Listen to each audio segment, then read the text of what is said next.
سنة جديدة سعيدة علينا كلنا إن شاء الله. كل برج بقى هيبتدي السنة الجديدة إزاي؟ الحمل هيقفل تليفونه لحد ما يستمتع كده بالسنة الجديدة لوحده من غير ما حد يوجع دماغه. ممكن يقرأ أو يسمع موسيقى أو حتى يفكر مع نفسه كده شوية. الثور هيهتم أكتر بشكله ومظهره من غير طبعا ما يسمع لأي حد. هيبقى عاوز يبين نقاط القوة عنده وثقته كده بنفسه تزيد، وانه مش محتاج لاي حد علشان خاطر مفيش حد يغزله. الجوزاء هيشيل كل الناس اللي عنده اللي هم مش بيكلموه او حتى بيهتموا بيه. هو شايف ان هم مش هيزودوه حاجة غير الضغط العصبي. من الاخر كده هيفلتر كل حد في حياته كلها. السرطان في السنة الجديدة هيتابع نفسه وكل اللي حواليه، وهيكتب كده كل حد عمل له حاجة كويسة وكل حد خذله في الحياة، وهيقرب من ده ويخليه جنبه، وهيبعد عن ده وهيشيله من حياته. الأسد هيرتب أوراقه وأهدافه، وهيدور كده على مكان يروحه في الأجازة علشان خاطر يبعد عن الإرهاق والإجهاد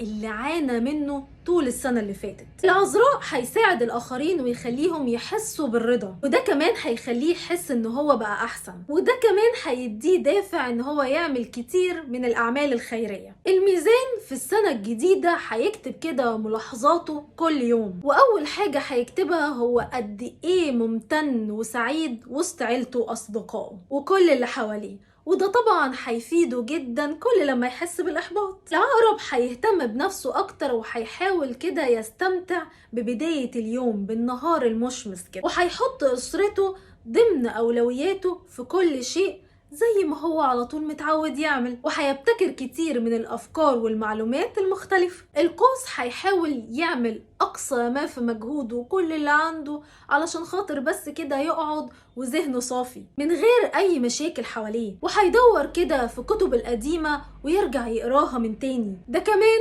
هيعمل أكل صحي لنفسه. الجدي مش هيعمل أي حاجة ولا هيفكر في أي حاجة غير إن هو يقفل تليفونه ويستمتع كده بالاسترخاء على سريره كده لوحده، وهينام أكتر وقت ممكن، ومش هيقعد كده يفكر في هموم الآخرين. الدلو أول حاجة هيعملها إن هو يهتم بصحته. ده هيدور على دكتور تغذية وهيشترك كمان في جيم. هيحاول كده إن هو يستمتع بحياة صحية مليانة نشاط وطاقة إيجابية. الحوت مش هيعمل حاجة في بداية السنة الجديدة غير إن هو يقول كلمة لأ. هيبتدي السنة الجديدة من غير ما أي حد يضغطه في عمل مجهد هو أصلا مش محتاجه. هو مش هيجبر نفسه تاني أبدا إن هو يدخل في الأنشطة اللي ممكن يعديها. قولولي في الكومنتات انتوا برج إيه وهتعملوا إيه في السنة الجديدة.